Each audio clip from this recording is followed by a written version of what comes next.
I mean, you ain't heard? I'm like a man smoking at a gas station. What that mean? I'm about to blow up!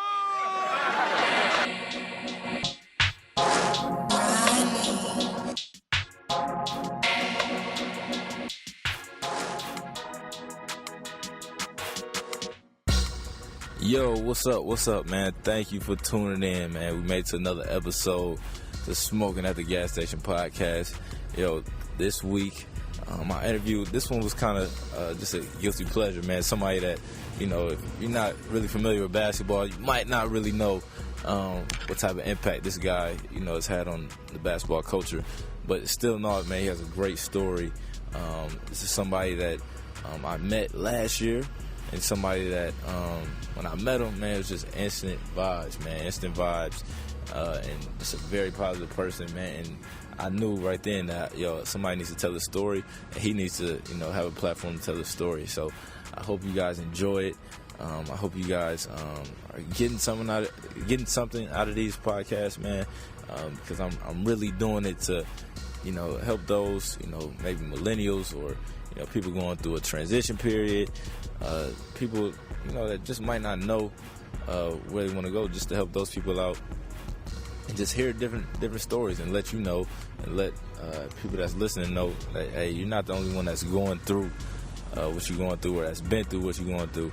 And after listening to this next guest, I believe that you will see what a positive mindset can do for you. So I hope you enjoy it. Hit me up. We just opened up the Instagram for the podcast, so it's Smoking Podcast, and hit that up on Instagram. Go follow that. Shoot us some DMs. But yeah, man, I appreciate you guys for listening. Hope you enjoy. Holla at you at the end of the podcast. Peace.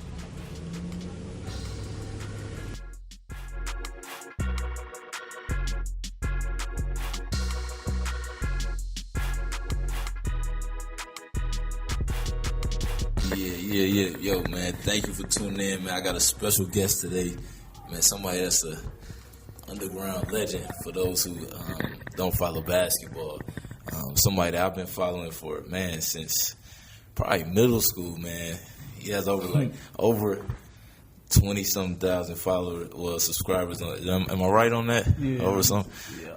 And man, he's been around for a long time. If you familiar with basketball, you're a basketball head like me. 8-Eye Media, but his real name, let's give him the claps. Yo, this is somebody that I wanted to have on, man, just because number one, he's a good guy, man. I met him last summer. And number two, man, he's somebody that's following his passion, somebody that's, actually doing something that they love to do, if I'm not wrong. Absolutely, without a doubt. And so, 8-Eye Media, what do you like to go by, Jaime or? Jamie, fine. Jaime? All right, man. But yeah, man, thanks, man. I appreciate you. No problem. I appreciate you having me, man. Sit down and talk to you, man. Had to set some time aside for my guy, man. No doubt.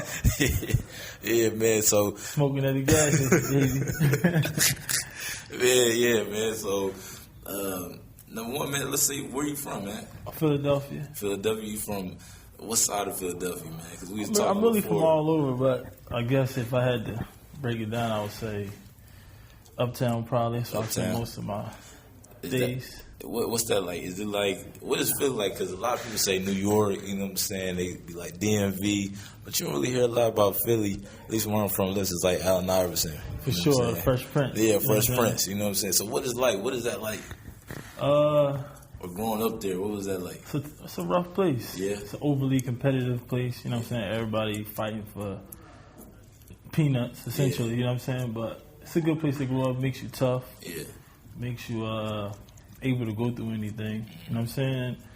It's a silly, funny place. Yeah. It's just like anywhere else. You know what I'm saying? I'm pretty sure Illinois is all the same as just, Philadelphia style. Man, I'll take that back, man. One person that was on from Philadelphia before Allen Iverson, was Reed Dollars, man. For sure. Reed YouTube. Dollars. Man, yo, I used to listen to him before a game. You know what I'm saying? And, what, the YouTube clips? Yeah, his battles. Yeah. Oh, yeah. Like, so we used to check them out, like, before internal, we'd be in a hotel, we watch all this stuff, man. We used to know about heart. Ain't watch the Meek stuff?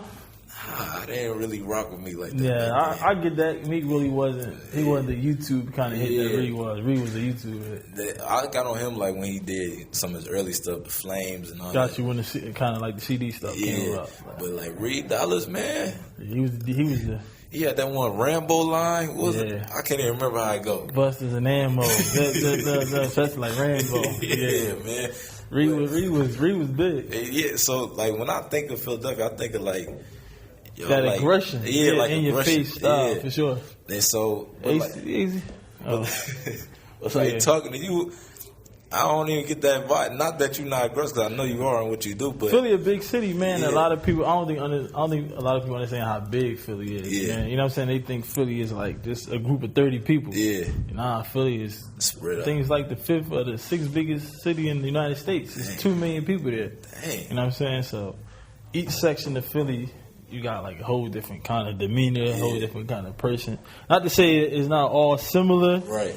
But like I could tell for a dude from just by you know what I'm saying interacting with him, but you probably couldn't. You know what I'm saying? And certain things bring it out of other people. Certain places you gotta be a little more aggressive, as opposed to you know what I'm saying? Right. Exactly. Just depends on where you're from.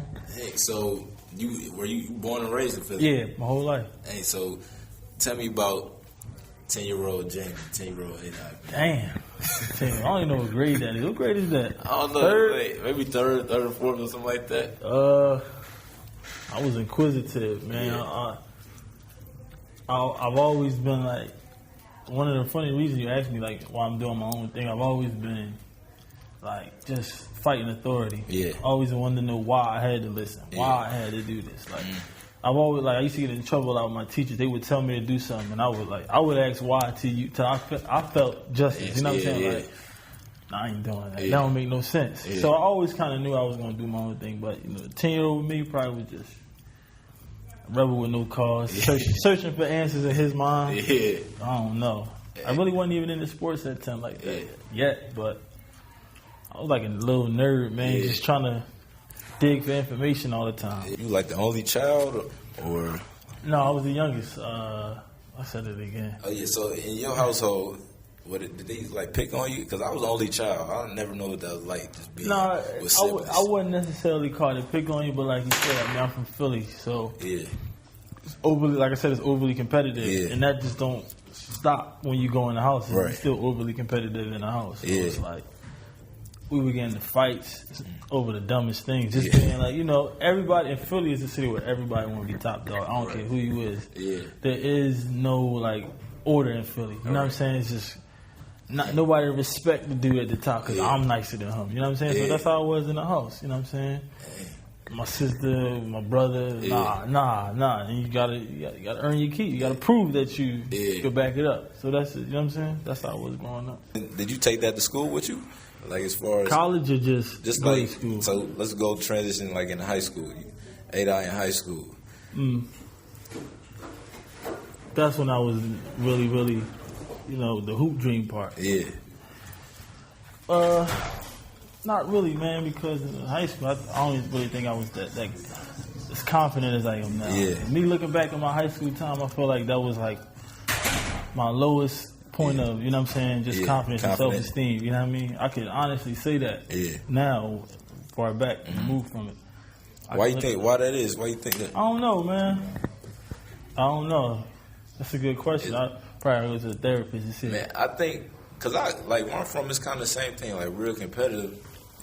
And I think that kind of breeds, like, once you get older, you kind of start seeing it. You was like, yo, I wasn't confident at all. Exactly. You know, because it's like you always feel like you had to prove yourself. And I look back now, when I was hooping, I'm like, yo, I could never go into a game or any situation unless I, like, practice super hard. And then I felt a little bit more confident, but every game I looked at it now, I'm like, yo, I was probably not as confident as I should have been. Man, I look back at I know we're talking about high school. I just look back on my entire basketball career. Like, man, I don't really feel like I was as confident as I should be. Like, in my adult life, I'm 10 times more confident I am as an adolescent. You know what I'm saying? I'm not sure. I'm not sure why. I would have to probably I think it was like, you know, puberty, pimples, braces. You know what I'm saying? It's probably a lot of normal stuff. Not nothing like no child trauma. But the high school Jaime just wasn't. If I could do it over, I would just be. You know what I mean? I would have believed in myself. Right. More, you know what I'm saying? And so, coming from like that environment, like, were there people in your corner, like, where like when you was playing, was your parents or? Yeah. I mean, I was always had that reinforcement and people instilling that in me, but you know, you are who you are at the end of the day. You know what I'm saying? Nobody can walk your journey before you. You know what I'm saying now, but yeah, I had that without a doubt. My parents, my father, my mom, close friends. Yeah. I had it. I had the support system, and it was just like. Yeah. In high school, you play all the way through freshman through. Nah, man. Like I said about that confidence thing, I didn't. I got 9th grade. I got cut from JV. Yeah. 10th grade, I got cut, and then I played JV in 11th grade. Yeah. You know what I'm saying? Then after 11th grade, I transferred out of my high school. Yeah. Yeah. Why you transferred? That was like my junior year was like the beginning of that whole reclass. Yeah. It was like the beginning of that. This is 04, so this is like the beginning of the whole reclassification. So I just figured I'd go back a year, catch up for the 2 years in 9th and 10th. Yeah. Didn't play. You know what I'm saying? And so, like, were you nice? You was nice in high school, right? Yeah, I went to a real good high school though. Like I told you, I went to a real good high school, and I was probably better than a lot of people, but my confidence wasn't there. You know what I'm saying? So you get on the floor and it's like. So when you say confidence, what you was like out there like shaking? Nah, not shaky, but you know like. You can't. I mean, you probably see me now shooting around. I tell everybody, I can't nobody shoot better than me. I didn't have that swagger. Then. I would pass up shots. I would pass up opportunities. It wasn't like I was shaking, but you know, shots that I started to take as I got to college, I wasn't taking. You know what I'm saying? And so was that the same like outside of the lines, like in your regular day life, like in high school? It probably was. I mean. That stuff is like a distant memory to me. But our basketball, you know, you play it so many times in your head. But because you know, what I mean, I really I was late with the girls. You know what I'm saying? I would act like I'm too cool for that, but really it was my confidence. You know what I'm saying? Right. It really was just like, dang, you know, sound like me. You know what I mean? So. It probably did. It probably, you know, was across the board, not just in the lines. Probably just who I was as an individual. I had to go through things to get my confidence. Right. Yeah. And so one thing I've been thinking about too is like, I know when I was growing up, like it wasn't really an environment to like do anything, or it wasn't cool to do anything outside of basketball or outside of, you know what I'm saying? Was it the same with you or like? Nah, it was cool. I mean, when I was in high school, that was like the read dollars. That was that way. So you know what I'm saying? It was like I'm not even sure basketball was a cool thing to do when I was in high school. It was rap. It was get on somebody's DVD. And, you know what I mean? Say some hot punchlines. You know what I mean? So and. That's what I'm like, because I'm thinking, like, what you do now. Like, your profession now, like, do you see, was it not cool, but do you think you could have been doing what you're doing now back then? Without a doubt. And people wouldn't have said nothing, or it wouldn't have looked that crazy? It probably would have been looked at a little crazy. You know what I mean? You talking about. Now the cameras look a whole lot cooler. You know what I mean? Back in 04, 05, there wasn't really too many cool looking cameras. You know what I mean? He was out there looking like a dad at a soccer game. You know what I'm saying? No matter whatever you had. So I'm pretty sure I could have did it, but it was just it would have been a little strange. In 05 for a young kid to have that film and everything. That was before the whole documentation of everything. That's true. You know what I'm saying? That was before cell phones, essentially. You know what I'm saying? Like I didn't get a cell phone until 12th grade. So I essentially went to high school without a cell phone. That's crazy. So going through high school, what was your goal? Like, were you trying to NBA? You was trying to go straight to the league? Super duper hoop dream. So you went. So where you go from high school? You went to. I told you I went to the reclass Lutheran Christian Academy. That was a prep school in the city. Then from there, I went to Maryland Eastern Shore. So the whole time, you thinking, I gotta make it to the league. It wasn't even I gotta make it to the league. It was like I'm going to make it to the league. It was one of those things where I just, even though looking back, I wasn't doing half the stuff I needed to do to get to the league. Yeah. I couldn't see nothing else but that. And so, what was the point? Well, let's go to college. So you go to college. What college you end up going to? I went to 3. First one was Maryland Eastern Shore. Sending me at a small Division I. Yeah. And then the last one you ended up at was Shaw. Shaw? Yeah, North Carolina. North Carolina. And so, at what point through there, what was that career like? Was it like, yo, I'm making it? Like your goals stayed the same? By the time I got to college, it was like, it was quiet for that. Why you say that? Not that it was quiet for that, but I knew what kind of career I needed to have if I wanted to make it. You get what I'm saying? Like, to go small Division I. Yeah. You know what I mean? Not be on anybody's professional radar going into college. Yeah. Not even close to being on a professional radar. Right. You kind of got to have like a crazy career. Yeah. So I'm not going to say that I wasn't, confident that I could have, but reality was slowly setting in. You know what I'm saying? It was like, all right, well, damn. Like, I got to go average 30. Yeah. So what was that like, though, when you realized that? Was it like, yo, I got to figure something else out? Or was it like, yo, I'm just going to ride this out and see what I can? I don't know. Like I said, ever since I was little, I've been, fighting authority. So that kind of stayed with me through college.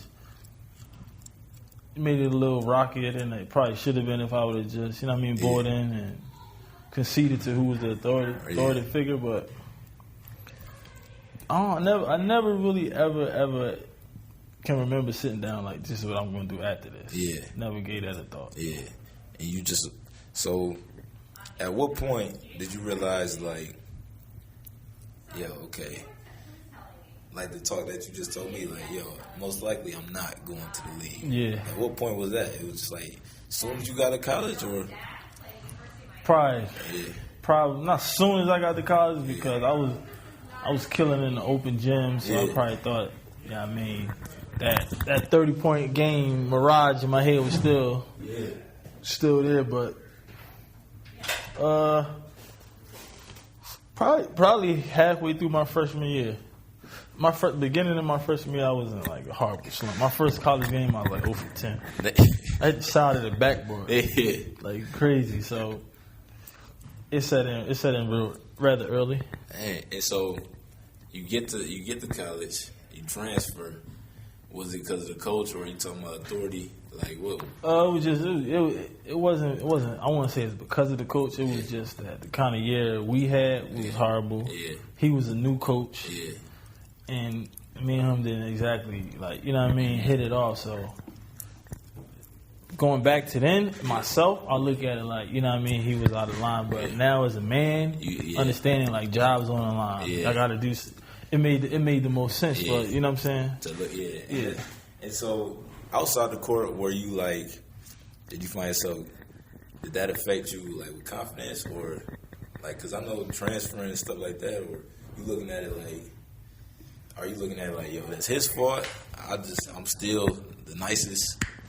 Or it was more of that at that time. It was like, old dude, blind. He don't know what he's talking about. You know what I mean? It wasn't that much accountability on my part at that time. You know what I'm saying? So you end up. How did the career finish up? How you finish up? I went to JUCO. Yeah. In Texas for a year, crazy experience. Hey. Then from JUCO. When I was my second semester at JUCO, I had my son. Yeah. I left to see him be born during finals week. Yeah. Missed all my finals. Failed, so essentially flunked out of JUCO. Dang. Then I came home, so I had to go back. I couldn't go back D1 because I had did 2 years at my first school. I sat out. Then I played. Yeah. Then I went to JUCO. So I was like a junior. Oh, yeah. So I had to have like a crazy amount of credits to go back D1. Yeah. I flunked all those classes. I couldn't go to D1, so then I wound up going to Shaw, Division II in North Carolina. Yeah. And that was just, I was done at that point. And so going back to Texas, you said it's a crazy experience. Like, flunking out, like, would you still, like, I'm trying to figure out, like, at what point were you, like, down at all? Because you seem like a positive person. Yeah. But were you down at any point, like as far as like mentality? You was just like, No, not it is really. what it is. Because I don't think I was down because I wasn't looking at it. I wasn't looking at it like it was like a death sentence. Yeah. You know what I'm saying? Like you said, I'm a positive person. Yeah. And as I got older, I became more positive and more confident. Yeah. So like, it's hard to break me. Yeah. You know what I'm saying? I find it good in anything. Yeah. And that's kind of like just how I was carrying my whole college career after I left the Division I. It was like nothing could break me. Yeah. You know what I'm saying? I was just like Straight tunnel. Yeah, I was tunnel vision. But I didn't dwell on too much of the bad things. So, if you already knew like the league was out of question, what was you focused on? Like, what was the end result? By the time I got when I got to Shaw, Yeah. I was just focused on graduating. Like I just wanted my degree at this point. I wanted to make sure that I got something out of the basketball experience. You know what I'm saying? And my last semester at Shaw, my last year at Shaw, I think I probably took like 28 credits first semester, like 29 the second. Dang. Yep. So how many classes is that? That's like, Man, I had no idea, bro. I was going to class all day. yeah. So did having a kid, did that help like with your motivation or? For sure it did. Because you realize it's not about you no more. Yeah. Like, the second you have a kid, it's no longer about you. Yeah. It's hard to grasp at first, especially if you're young. Yeah. You know what I'm saying? Like, damn, like, you could be... I was 20 when I had my... No, I was 22 when I had my son. Yeah. So you like... Yeah. It's no longer about... At 22. Yeah. You know what I'm saying? Yeah. Like, you come second at 22. Yeah. So, that's why I was like... At that point, I was... Straight tunnel. Yeah. Gotta get this piece of paper. What you end up graduating with? Communications degree. Yeah. And I so, think concentration in TV and radio. and so it was there like when you first like picked up a camera, right? Yeah, I picked up the camera at Shaw. Yeah. And I had no idea that was going to take me to what I'm doing now. Yeah. I just was looking for an easy class. Yeah. I was looking for it because I had so many classes. Yeah. You know what I'm saying? I was looking for a class like, all right, if I'm taking all these rigorous classes, I need something that's like, you know what I mean? Yeah. Just a cakewalk. Just Yeah. something I could do. Like, Right. so I was like, all right, give me TV and video. Yeah.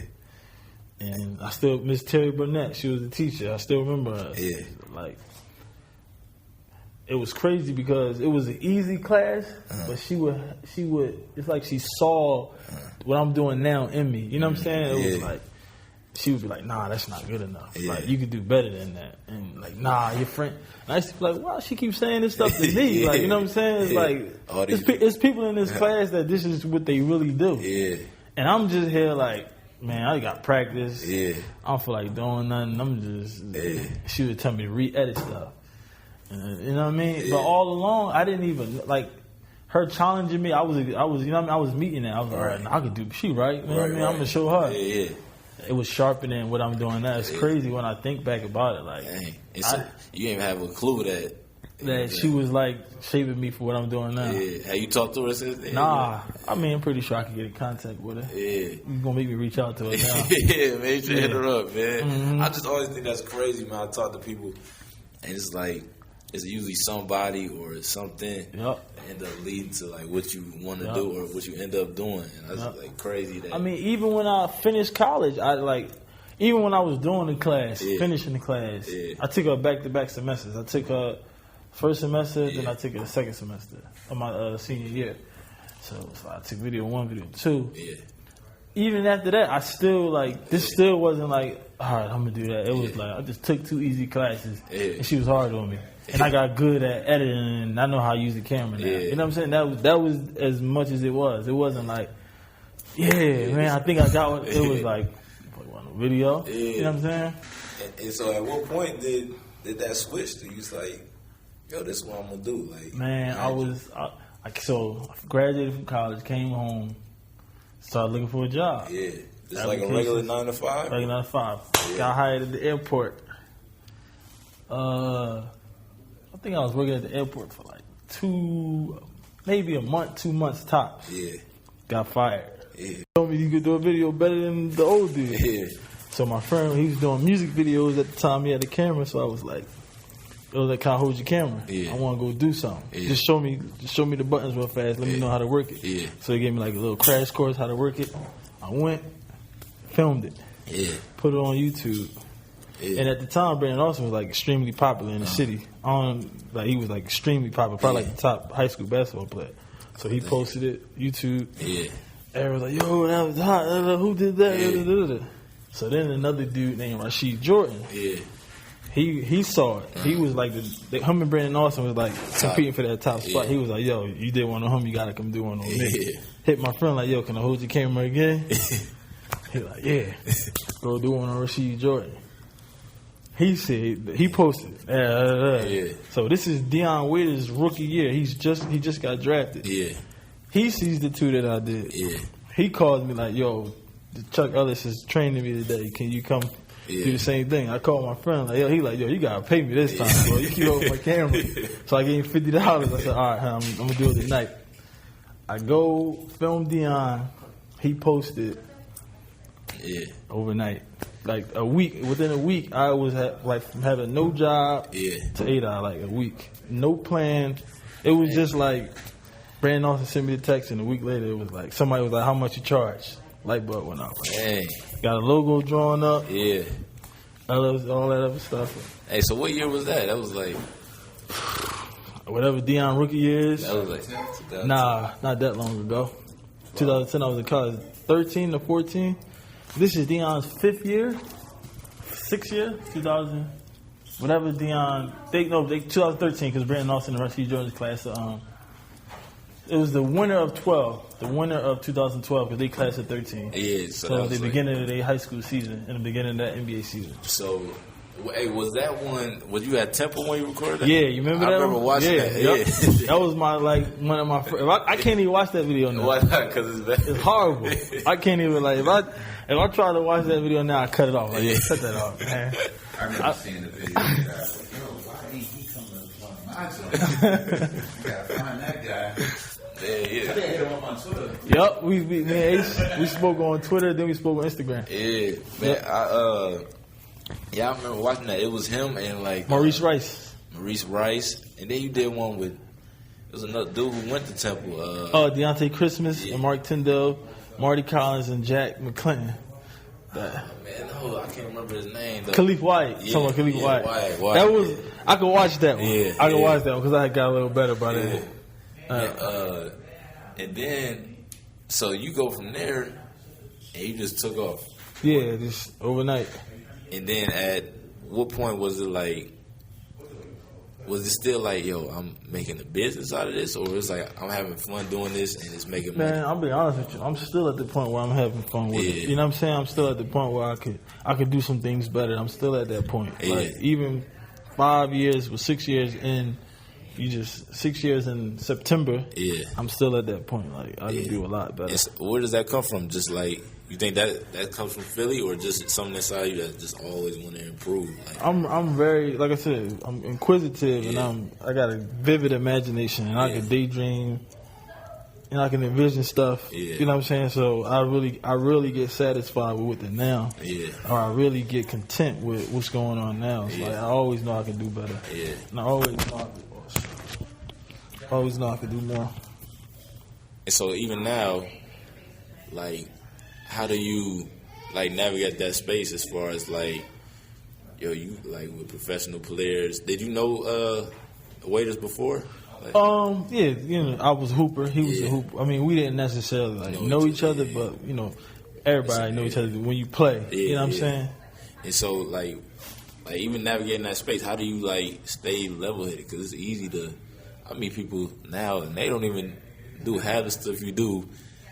But you would have swore they was just like, you know what I'm saying? That's Tyler Perry somebody. Yeah. That's the world we in now, man. You got people who do the bare minimum, but they carry themselves like you said, like they done got global awards and shit like that, Oscars. I don't know. It's probably. That's a good question. I don't know, man. This is who I am. This is who I am as a person, man. I'm real. I always think about how other people feel. Right. You know what I'm saying? I don't care what I'm doing, where I'm at. I always take into consideration how somebody else feels. Right. You know what I'm saying? And then how do you still have that? Because you still got the feeling in you. Yeah. Like I said, like from talking to you, like you ain't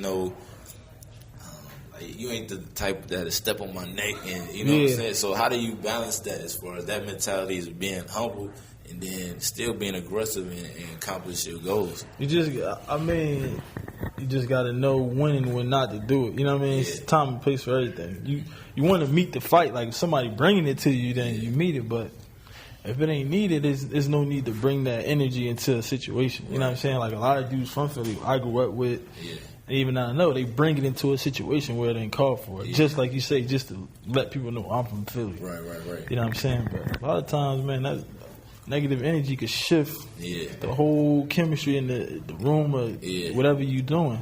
You know what I'm saying? And I'm curious to see that. Like, have you always had like this positive like mindset?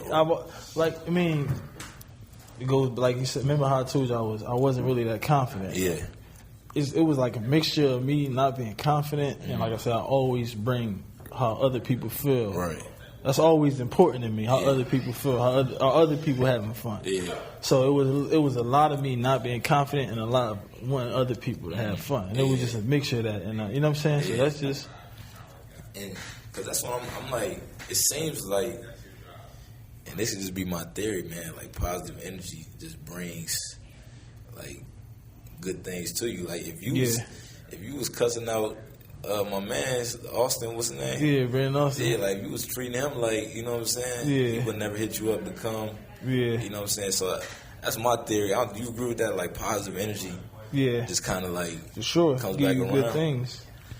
And I think a lot of people don't understand. They think positive energy give you good things. When you think of good things, they think of money. Yeah. They think of things in abundance. You know what I'm saying? It could be good health. It could be health for your family. It could be, you know what I'm saying? It could be longevity in your career. Yeah. A lot of people they get frustrated with being nice because they think the good things have to be money or you know what I'm saying? Nice car. Exactly. They don't understand they could be like, yo, you healthy. Yeah. That's not a guarantee for anybody. For real. You know what I'm saying? Your family's healthy. That's not a guarantee for anybody. Yeah. You know what I'm saying? You able to. That's crazy, man. That's good because, like, I'm looking at myself like, you just take that stuff for granted. You know what I'm saying? Exactly. It's things you take for granted that's, you know what I mean? Yeah. People get phone calls every day that shatter their life. You know what I'm saying? So that could be your positive energy working for you. Amen. So now, fast forward to now, you still, like, what are you focused on now? Like, what's the goal now that you, like, that keeps you going besides, like, your kids, you know, obvious stuff? I just want to now I'm just focused on leaving something that you know that could just put my name in the record books. You know what I'm saying? Yeah. Leave me here forever. Yeah. Long after I'm gone. You know what I'm saying? Just find whatever that is. I just want to find. I hope I do find it. You know what I mean? I'm on a constant pursuit to find it. That's what's motivating me at this stage. Like, what's next? Like, you know what I'm saying? Like, all the, you know, the legend and the praise from everybody, that's cool, but it can be forgotten in 10 years. You know what I'm saying? Especially now, now with everything popping up and people got no respect for history. So now it's just about finding something that stamp me. You know what I'm saying? Like, yo, he did that. You know what I'm saying? My bad. No, you good. So now, is it like, how do you, like, go about, like, doing that as far as, like, you, like, read or, like, what you, like? Just try to stay creative. Just try to stay different. You know what I'm saying? We live in a world where, like, you know, creativity and originality is, like, almost extinct. You know what I'm saying? People would just, like, if you're doing this, somebody can do it tomorrow, but they won't try to do it in their own way. They'll just carbon copy it. Just try to do what I do in the way that only I can do it. And so how do you, like, work on your craft? Like, what's that look like? Just work every day. Continuously practice, continuously filming, continuously editing. Yeah. Just looking at my old stuff, seeing how far I've gotten from here to now. Yeah. What changes did I make to get from here to now? Yeah. Just being a student of the game and a student of what I do. You know what I mean? Monitoring the progress. And like dealing with, it seemed like you had like a somewhat like smooth, besides like the 2 months out of college, but like it seemed like you had a smooth transition from basketball. And I'm pretty sure like I know me, like I see people, they finish basketball, they don't know like, what to do. You know what I'm saying? I mean, it's not as smooth as it looks. You know what I'm saying? I'd be lying if I said it was smooth or it was easy or if it was like I got it figured out. Because, you know what I'm saying? It's just that I like to stay even kill, man. You know what I'm saying? I just like to carry myself like I know what's gonna happen. Yeah. You know what I'm saying? Instead of panicking or I think a lot of people look like you can visibly see it because they don't have that composure, they don't have that confidence, they don't have that weather the storm kind of mentality. You know what I'm saying? They hit the panic button fast. So when you see them on the street or when you see them out, they look like they hit the panic button. You know what I'm saying? You're like, damn, bro, you was supposed to go to the league. You look crazy. You know what I'm saying? Instead of thinking, tapping into your resources and just, you know what I'm saying, just weathering the storm. So I think people who do that, it makes it seem like they got a smooth transition. But it's just as rough as the dude that look crazy. For real, but he just, you know what I mean, decompress. He said, all right, let me get my book. Let me structure this. You know what I mean? I got a plan. Put a plan in action, follow the plan. You know what I mean? I don't think it's not easy for nobody. It's not, you know what I mean? Nobody got luck that you don't got. It's just some people playing it out and move accordingly. So it's the mentality, like what you have. And that's good because, like, even with me, man, like I stopped hooping. It's like it's easy to panic, like, you know what I'm saying? For sure, because that's the only life that you ever saw. And they say the hardest part of a man's life is when he realized that he'll never be what he thought he would be. Right. You know what I'm saying? That's tough. That's like, holy shit. Like, I'm not going to be the running back for the Dallas Cowboys. I got to deliver these boxes for the rest of the It could be a reality, you know what I mean? Shock for you. Man, that's crazy. Man, so, first, where you get the name A-Dot from? Can't tell you that. Can't tell you that, man. Come on, man. I got to see something from my pocket. All right, man. Tell me off the camera then. Man. There you go. So now, right now, where you at in life, it seems like you know you're in a good place mentally. Yeah. And so we usually like kind of reflect in the podcast, reflecting. What would you tell 21-year-old Jaime? You gotta see, I gotta think about what year that is. 21-year-old Jaime. Was you in Texas around that time? Yeah, 2008.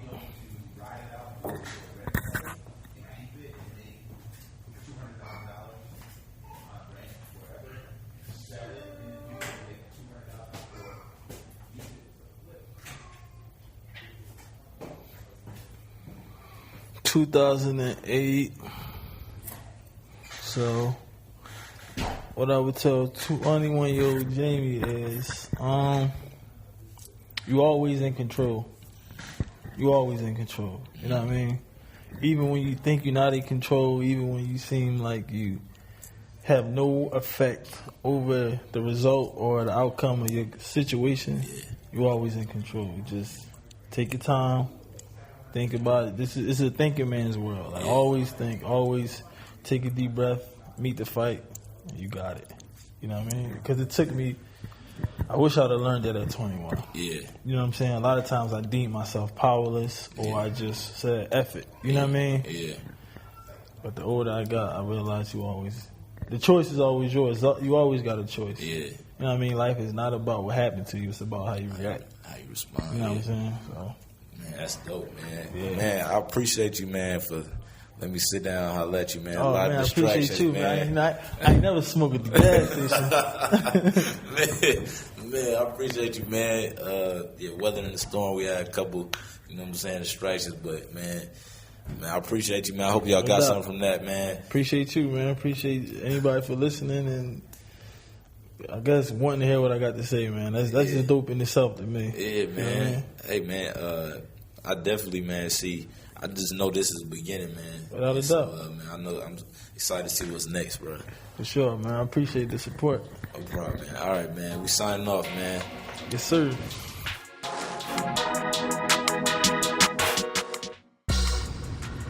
Yo, so that was my boy Jaime, a.k.a. 8i Media. Go check out his page. Go check out what he's about. You know, he has thousands of subscribers, thousands of followers on Instagram. Just a great guy, man. And like I said in the beginning, man, he really talked about having a positive mindset and just not getting down on himself, but just always knowing that it's going to work out for the greater good. That's something that I struggled with in the past, just being stressed out and down. That's the easy thing to do. But just listening to him, I even learned that, hey, just being positive, being good to people, all that comes around. It might not come back in the form of money, like he said, but it might come back in the form of good health. You know, that's not guaranteed. Or it might come back in the form of a favor. You know, just different things, man. I think we get too caught up on, you know, the monetary things, and we don't appreciate the things that, you know, that we have. You know, just even being here, you listening to this, having the ears to listen to this, you know, that's something that some people don't have in the world. So let's take advantage of that. You know, use your privilege this week. Use what you have. Use what God has blessed you with. And I guarantee you, man, you'll be on your way to blowing up, or to whatever passion or whatever thing that you're trying to be successful in. You would definitely get it. So I appreciate you guys for listening. Stay tuned. We got some big things coming. Hope you guys are checking out the videos on YouTube. Hope you guys subscribing to YouTube. Follow on Instagram, all that, man. Appreciate you guys for listening. Holla at you next week, man.